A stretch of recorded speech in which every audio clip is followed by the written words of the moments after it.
नमस्कार दोस्तों, स्वागत है आपका गुरु मंत्रा एकेडमी पर। आज हम लोग मैथ सीरीज की सेकंड वीडियो स्टार्ट करने जा रहे हैं। कल की वीडियो में हमने देखा था कि क्षेत्रफल क्या होता है, परिमाप क्या होता है और कुछ हम लोगों ने बेसिक जानकारियां इकट्ठा की थी, जैसे कोण हो गया क्या होता है, लाइन क्या होती है, रेखा क्या होती है और बिंदु क्या होता है। ये सारी चीजें हम लोगों ने डिस्कस कल कर लिया था। आज की वीडियो में उससे आगे स्टार्ट करेंगे और वर्ग और आयत का क्षेत्रफल और परिमाप निकालने का और उसका फॉर्मूला बनाने की कोशिश करेंगे। चलिए तो फिर हम लोग स्टार्ट करते हैं वर्ग से।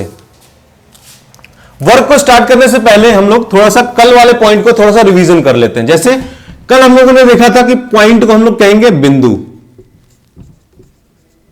ठीक है, और इसी पॉइंट को मिलाकर के हम लोग रेखा बनाएंगे। जैसे मान लीजिए दो पॉइंट्स को मैंने मिला दिया तो ये बन गया रेखा, और इन्हीं रेखाओं को मिला के हम लोग डिफरेंट आकृतियां, बहुत सारी अलग अलग तरीके की आकृतियां बनाएंगे।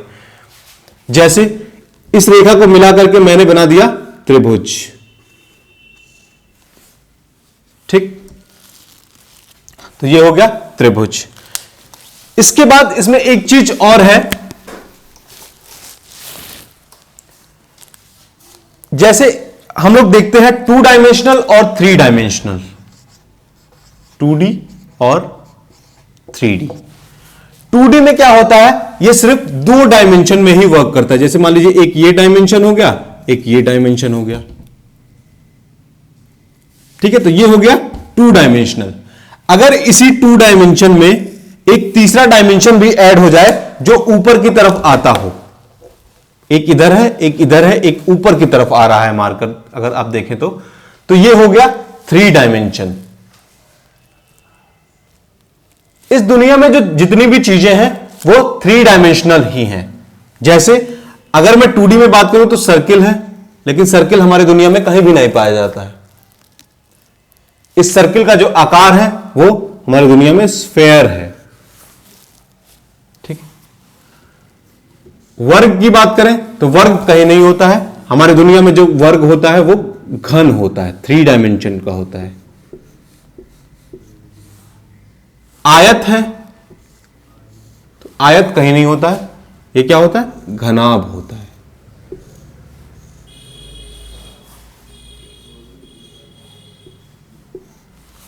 क्या होता है, घनाभ होता है। तो इन्हीं सारे पॉइंट्स को लेकर के हम लोग आज की वीडियो स्टार्ट करेंगे। आज का पहला जो चित्र है, हमारा पहला जो डायग्राम है, हमारा जो पहला फिगर है वो है वर्ग। वर्ग के कुछ डेफिनेशंस को समझने की हम लोग कोशिश करेंगे, वर्ग की कुछ प्रॉपर्टीज को हम लोग समझने की कोशिश करेंगे। तो आइए एक वर्ग बना लेते हैं।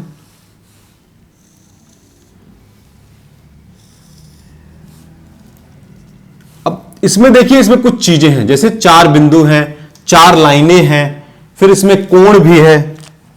कल हम लोगों ने कोण भी समझा था ना, कि एक लाइन दूसरी लाइन पे कितने ज्यादा झुकी है उसको हम लोग कोण कहते हैं। ये मान लीजिए ये लाइन इस पे इतनी झुकी है तो इसको हम लोग कहेंगे कोण, ठीक है। तो कोण क्या होता है, तो इस वर्ग में ये सारी चीजें हैं। अगर मैं इन बिंदुओं का नाम दे दूं तो ये हो गया A, ये हो गया B, ये हो गया C, ये हो गया D। और इसके बाद मैं इस लाइनों का नाम दूं, रेखाओं का नाम दूं, तो ये हो गया रेखा AB, ये हो गया रेखा BC, ये हो गया रेखा CD और ये हो गया रेखा DA। ये रेखाएं हो गई। अब इसमें मैं कोण देखूं तो ये कोण क्या हो गया, कोण ये हो गया, एक कोण ये हो गया, एक कोण ये हो गया और एक कोण ये हो गया। तो 3 चीजें इसमें हैं। तो तीनों चीजों को अगर मैं कहीं अलग से लिख लूं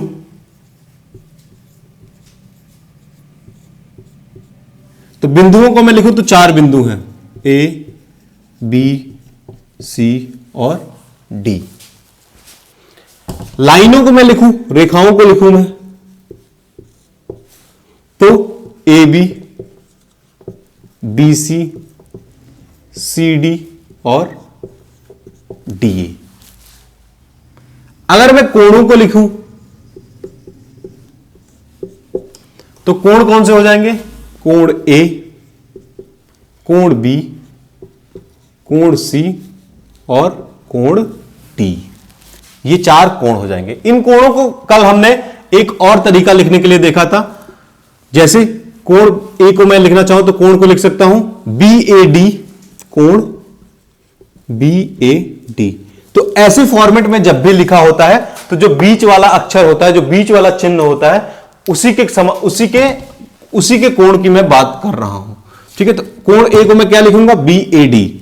कोण बी को मुझे लिखना है तो ABC, कोण ABC या CBAB लिख सकते हैं। कोण C को मैं लिखूं तो BCD, और कोण D को मैं लिखूं तो CDA। ये चारों कोण हो गए हैं हमारे फिगर्स में। ठीक है, तो इतनी सारी चीजें कल हम लोगों ने डिस्कस कर ली थी। आज की क्लास में हम लोग जो डिस्कस करेंगे वो परिमाप डिस्कस करेंगे और क्षेत्रफल डिस्कस करेंगे वर्ग का। परिमाप मतलब क्या होता है, क्षेत्रफल मतलब क्या होता है, ये हम लोगों ने कल की क्लास में देखा था कि परिमाप इन सीमाओं का मतलब होता है। जो ये सीमाएं हैं उसका मतलब होता है परिमाप, और जो अंदर का एरिया है, इसके अंदर का जो क्षेत्र है उसको हम लोग कहते हैं क्षेत्रफल। तो पहला हम लोग परिमाप ज्ञात करने की कोशिश करते हैं। तो मैं यहां पे लिखता हूं परिमाप, यहां पे मान लीजिए मैं लिखता हूं परिमाप।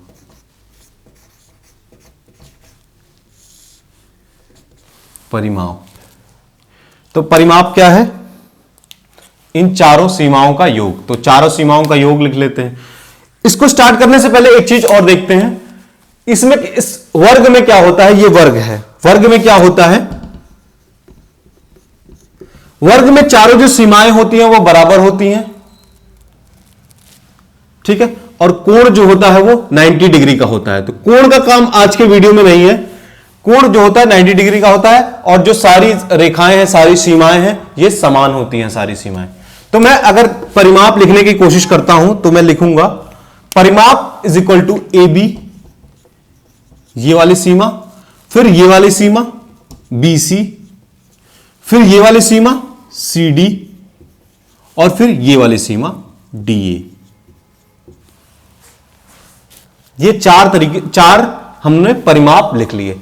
लेकिन जब भी हम लोग परिमाप लिखेंगे तो इतना बड़ा जोड़ेंगे तो है नहीं हर स्क्वायर में कि एक साइड जोड़ लिया, दूसरा साइड जोड़ लिया, तीसरा साइड जोड़ लिया, चौथा साइड जोड़ लिया, ऐसे जोड़ना तो है नहीं। तो इसका हम लोग कुछ करने की कोशिश करते हैं। अब हमें वर्ग से ज्ञात है कि इसकी चारों भुजाएं जो होती हैं, चारों जो सीमाएं होती हैं वो समान होती हैं। चारों जो भुजाएं होती हैं वो समान होती हैं। चारों भुजाएं समान का मतलब है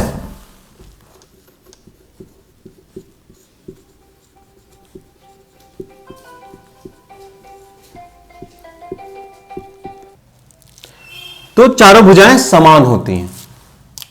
चारों भुजाएं समान, समान का मतलब है AB ये किसके इक्वल होगा? इस वाली भुजा के, और ये इस वाली भुजा इस वाली भुजा के इक्वल होगी,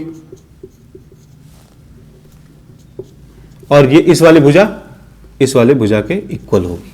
यानी कि ये चारों भुजाएं आपस में समान है। जितना ये है उतना ये भी है, और जितना ये है उतना ये भी है, और जितना ये है उतना ये भी है।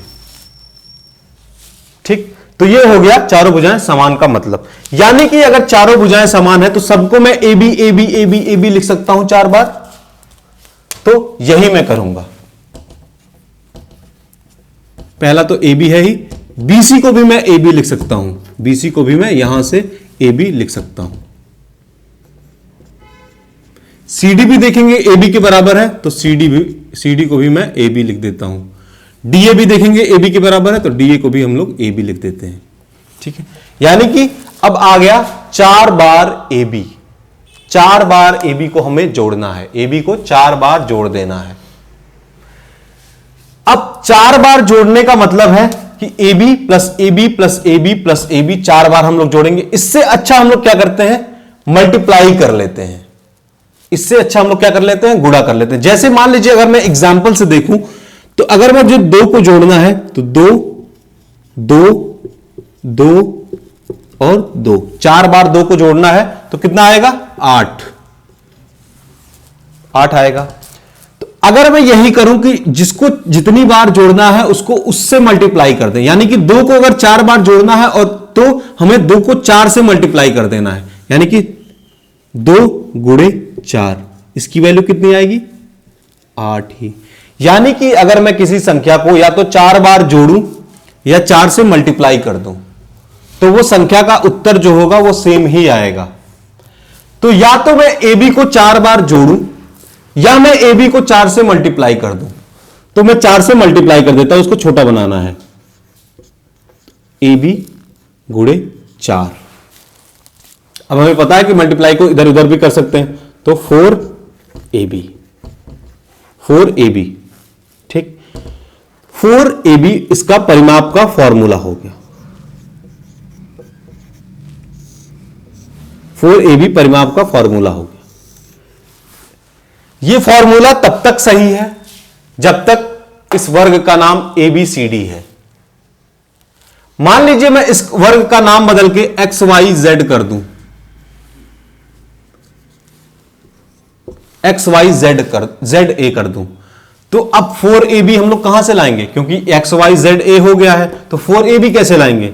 इसलिए हमें इसको और सरल बनाना होगा। इसलिए हमें इसको और सरल बनाना होगा।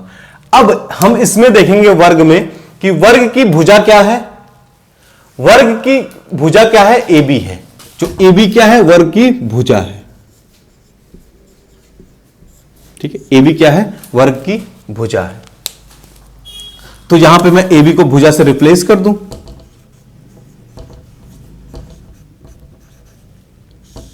तो परिमाप क्या हो जाएगा? 4 गुणे भुजा, यानी कि 4 भुजा। तो ये वर्ग का परिमाप हो जाएगा।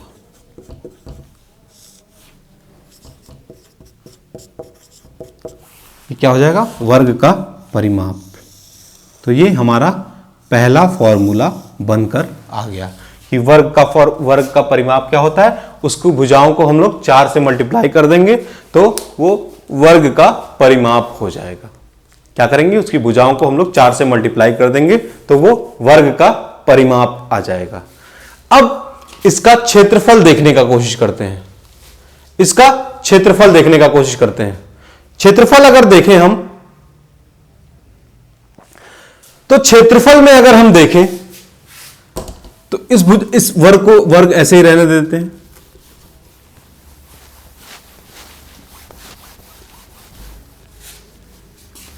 इसको यहां पे मिटा देते हैं। तो हमने परिमाप का फॉर्मूला क्या लिखता है, एक बार हम लोग इसके यहां पे लिख लेते हैं। परिमाप इज इक्वल टू 4 गुणे भुजा या 4 भुजा। ये हमारा फॉर्मूला हो गया परिमाप का। अब देखते हैं क्षेत्रफल इसका। क्षेत्रफल अगर देखें तो किसी भी डायग्राम का या किसी भी फिगर का क्षेत्रफल हम लोग कैसे निकालेंगे? क्षेत्रफल निकालने के लिए हम लोग क्या करते हैं? 2 लाइनों को लेते हैं। अगर 2 लाइनें 2 डायमेंशनल है तो 2 लाइनों को लेंगे। एक बार इस लाइन को यहां से यहां पहुंचा देंगे, एक बार इस लाइन को यहां से यहां पहुंचा देंगे। तो ये क्या होगा? इतना क्षेत्रफल कवर हो जाएगा और ये इतना क्षेत्रफल कवर हो जाएगा, ठीक है। तो अगर 2 लाइनें हैं तो दोनों लाइनों को अगर हम आपस में गुणा कर देंगे तो उसका क्षेत्रफल निकल जाएगा। यानी कि अगर मैं क्षेत्रफल की बात करूं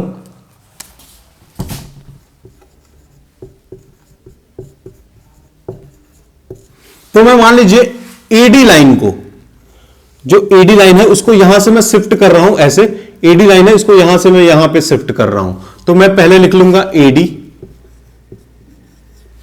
और फिर इसको यहां से नहीं शिफ्ट करना, फिर दूसरी वाली लाइन को लेना है और एक बार यहां से यहां शिफ्ट कर लेना है। मान लीजिए मैं लेता हूं AB, तो AB को मैं शिफ्ट करूंगा यहां से यहां। तो जब शिफ्ट करने वाली बात होती है, जब क्षेत्रफल निकालने वाली बात होती है, तो हम लोग क्या करते हैं? गुणा करते हैं।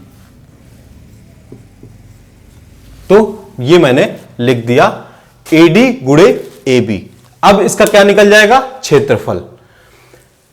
AD क्या है? AB के बराबर है। हम लोगों ने देखा था कि वर्ग की चारों भुजाएं समान होती हैं और इस अनुसार जो AD है वो AB के बराबर है और जो AB है वो AD के बराबर है। तो इसको मैं क्या लिख सकता हूं? AD गुणे AB को भी मैं AD लिख सकता हूं क्योंकि वर्ग की जो चारों भुजाएं हैं वो बराबर हैं, आपस में सेम है। तो मैं AD को AD से लिख सकता हूं। तो इसको अगर मैं लिखूं तो किसी भी चीज को आपस में ही दो बार मल्टीप्लाई करते हैं तो वो स्क्वायर बन जाता है, वो उसका वर्ग बन जाता है। तो ये क्षेत्रफल का फॉर्मूला आ गया, ये क्षेत्रफल का फॉर्मूला आ गया। लेकिन अगर मैं पिछली तरह की बात करूं, अगर मैं इस वर्ग का नाम लिख देता हूं एक्स वाई जेड ए, मान लीजिए मैं इस वर्ग का नाम लिख देता हूं एक्स वाई जेड ए, तब तो ये फॉर्मूला गलत हो जाएगा, क्योंकि यहां पे तो एडी दिया है और हमने वर्ग का नाम दे दिया है एक्स वाई जेड ए, इसमें तो एडी कहीं है ही नहीं। तो इसको और सरलीकरण के क्रम में हम लोग क्या करेंगे, एडी क्या है, इस वर्ग की क्या है, भुजा है, तो इसको क्या लिख लेंगे हम लोग, भुजा का स्क्वायर। अब ये एकदम परफेक्ट फॉर्मूला बन गया है। अब ये किसी भी स्क्वायर में काम कर जाएगा, किसी भी स्क्वायर की भुजा को लेंगे, उसको स्क्वायर कर देंगे तो उसका क्षेत्रफल निकल जाएगा। तो ये हमारा वर्ग का क्षेत्रफल है। तो ये हमारा क्षेत्रफल हो गया वर्ग का। वर्ग का हमने परिमाप भी देख लिया, वर्ग का हमने क्षेत्रफल भी देख लिया। इन दोनों फॉर्मूलों को आप अपने कॉपी में लिख लीजिए, वर्ग वाले कॉपी में वर्ग वाले लाइन के अंदर लिख लीजिए। अब हम लोग बढ़ते हैं आयत की तरफ, देखते हैं वर्ग आयत, आयत जो है वो वर्ग से कैसे अलग है या वर्ग आयत से कैसे अलग है, इन दोनों फिगर्स में क्या डिफरेंस है और उनका क्षेत्रफल और परिमाप कैसे निकलेगा।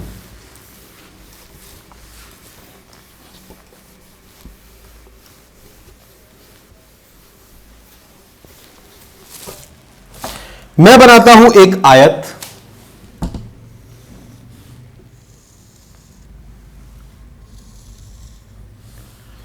इसमें भी हम लोग देखेंगे कि इसमें 4 बिंदु हैं, ए, बी, सी और डी। इसमें भी क्या है, 4 बिंदु हैं। इसमें और एक चीज है, लाइन, रेखा है। इन रेखाओं का हम लोग नाम देंगे A B, B C, C D और डी ए। तो इसमें 4 रेखाएं हैं। अब इसका हम लोग परिमाप ज्ञात करने की कोशिश करेंगे।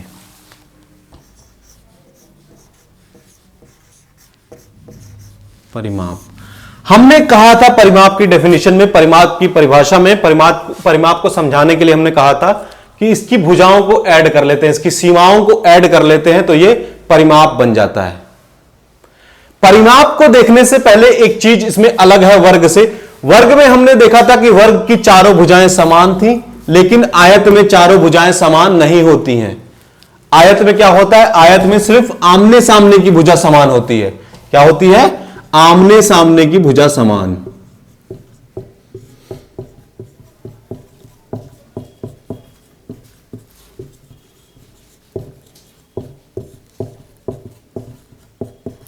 यानी कि A B is equal to C D होगा,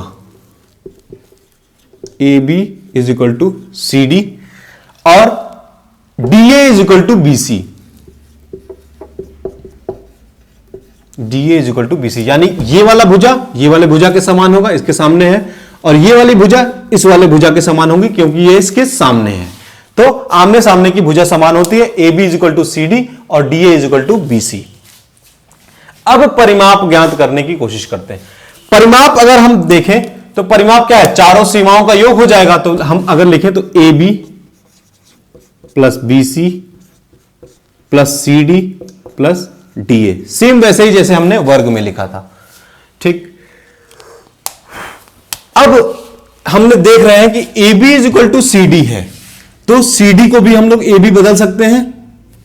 तो अब सी डी को हम लोग ए बी बदल दे रहे हैं, A B plus B C plus A B. इस सी डी को मैंने ए बी लिख दिया क्योंकि ये सी डी ए बी के बराबर था, तो इस सी डी को मैंने ए बी लिख दिया। फिर क्या हो गया, डी ए। अब ये भी देखते हैं कि जो डी ए है वो बी सी के बराबर है, तो हम लोग क्या करेंगे, डी ए को बी सी लिख देंगे। अगला लाइन लिखते हैं, A B plus B C plus A B, और डी ए को भी हम बदल के बी सी लिख दे रहे हैं क्योंकि डी ए और बी सी यहां से देख रहे हैं कि समान है। ठीक, तो अगर हम देखें तो 2 बार ए बी को जोड़ रहे हैं, अगर इसको साथ कर लें तो A B plus A B plus BC plus BC है। ठीक है, अब वर्ग वाले फॉर्मूला, वर्ग का जब हम लोग फॉर्मूला बना रहे थे तो उसमें हमने लोगों ने देखा था कि जिसको जितनी बार जोड़ते हैं उसको उससे ही गुणा कर दें तो जो उत्तर आता है वो समान आता है। यानी कि अगर मैं 2 को 2 बार जोड़ रहा हूं तो 4 आ रहा है, और 2 को 2 से गुणा कर रहा हूं तो भी 4 आएगा। इसी क्रम में देखूं कि 2 को मैं अगर 3 बार जोड़ रहा हूं तो 6 आ रहा है, लेकिन 2 को अगर 3 से गुणा कर दूं तो भी 6 आ रहा है। यानी कि किसी संख्या को कितनी बार जोड़ेंगे और किसी संख्या को उसी से मल्टीप्लाई कर देंगे तो कितना आएगा, वैल्यू सेम आएगा दोनों का। तो AB को हम लोग 2 बार जोड़ रहे हैं, यानी कि AB को हम लोग 2 से मल्टीप्लाई कर दें तो कितना हो जाएगा, 2AB। ठीक, BC को 2 बार जोड़ रहे हैं तो BC को हम लोग 2 से मल्टीप्लाई कर दें तो क्या हो जाएगा, 2BC। ये क्या हो जाएगा, परिमाप। और आगे हम लोग करें तो 2 दोनों में कॉमन है, 2 दोनों में समान है, तो 2 को हम लोग अलग रख देंगे।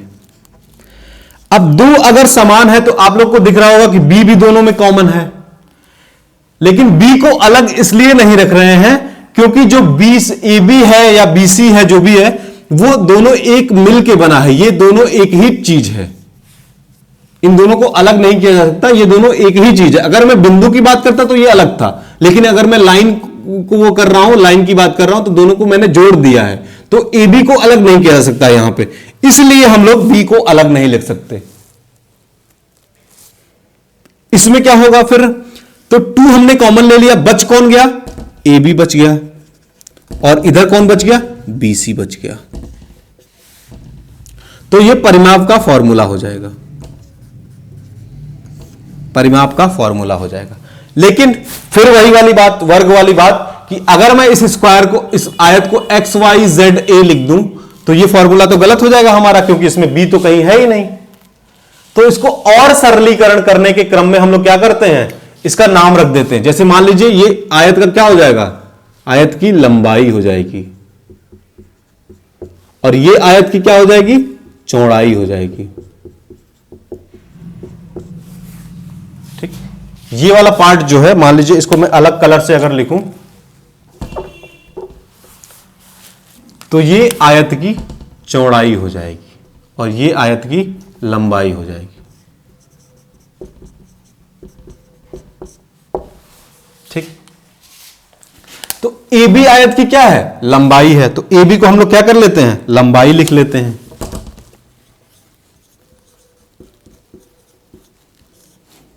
ये 2 कॉमन बाहर ही रहेगा। AB को हम लोगों ने लंबाई लिख लिया।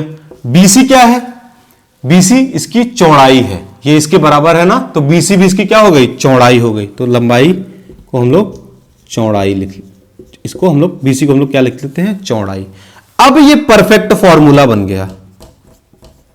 अब ये किसी भी आयत में लागू हो सकता है या किसी भी आयत में लग सकता है।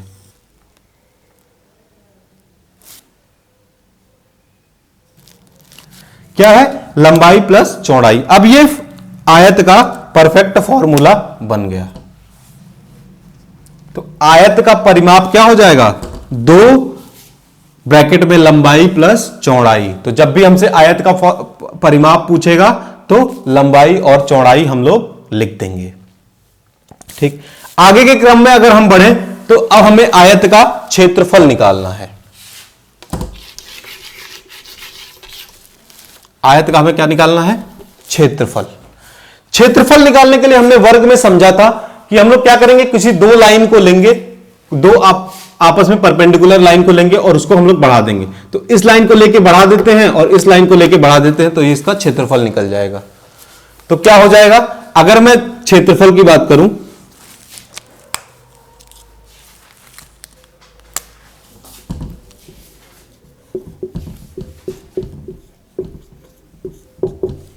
तो AD को मैं बढ़ा दे रहा हूं, AD को मान लीजिए मैंने बढ़ा दिया, AD को मैं बढ़ा के इधर कर दे रहा हूं और AB को बढ़ा के इधर कर दे रहा हूं। ठीक है, AD को मैंने बढ़ा के यहां कर दिया और AB को यहां पे घुमा के ले आया। अब क्या हो जाएगा, AD, तो जब शिफ्टिंग की बात आती है, जब क्षेत्रफल की बात आती है, तो हम लोग क्या करते हैं, गुणा कर देते हैं। तो AD गुणे AB। अब AD गुणे AB क्या है, AD हमने क्या देखा था, AD क्या है, चौड़ाई है और गुणे ये क्या है, ये भी क्या है, लंबाई है। तो आयत के क्षेत्रफल का फॉर्मूला हमें मिल गया, आयत के क्षेत्रफल का फॉर्मूला हमें मिल गया। आयत के क्षेत्रफल का फॉर्मूला होता है चौड़ाई गुणे लंबाई, चौड़ाई गुणे लंबाई। ठीक है, अब अगर क्षेत्रफल आपको समझना है कि क्षेत्रफल किसको कहते हैं, तो ये हमने लास्ट वीडियो में, इसके पहले वाले वीडियो में लेक्चर 1 में डिस्कस किया है कि क्षेत्रफल किसको कहते हैं और परिमाप किसको कहते हैं। इसको हमने डिटेल में डिस्कस किया है। तो अगर इस चीज को आपको जानना है तो आप हमारे पहले वीडियो को देखें, उससे आपको यह नॉलेज मिल जाएगी कि क्षेत्रफल क्या होता है और परिमाप क्या होता है। यहां हमने आयत और वर्ग के क्षेत्रफल और परिमाप निकालकर दिखा दिए। आज के वीडियो के लिए बस इतना ही है। कल का वीडियो जब हम लोग बनाएंगे तो इसमें वर्ग और आयत में एक और चीज जोड़ेंगे जिसको हम लोग कहते हैं, ये ए और सी को मिला देंगे, इसको हम लोग कहते हैं विकर्ण। क्या कहते हैं, विकर्ण, या इसको इंग्लिश में अगर हम कहें तो इसको कहते हैं डायगोनल, डायगोनल कहते हैं। तो ये कल की वीडियो में हम लोग डायगोनल वाला देखेंगे और कल की वीडियो में एक और फिगर हम लोग ले आएंगे जिसका नाम है सर्किल, जिसका नाम है सर्किल, या सर्किल को लाने से पहले या तो हम लोग ट्रायंगल ले आएंगे। तो ये सारी चीजें हम लोग कल की वीडियो में डिस्कस करेंगे। तब तक के लिए बने रहिए गुरु मंत्रा के साथ और अपने दोस्तों में शेयर करिए ताकि ये वीडियो ज्यादा से ज्यादा लोग देख सकें और उसका लाभ उठा सकें। चलिए फिर, धन्यवाद।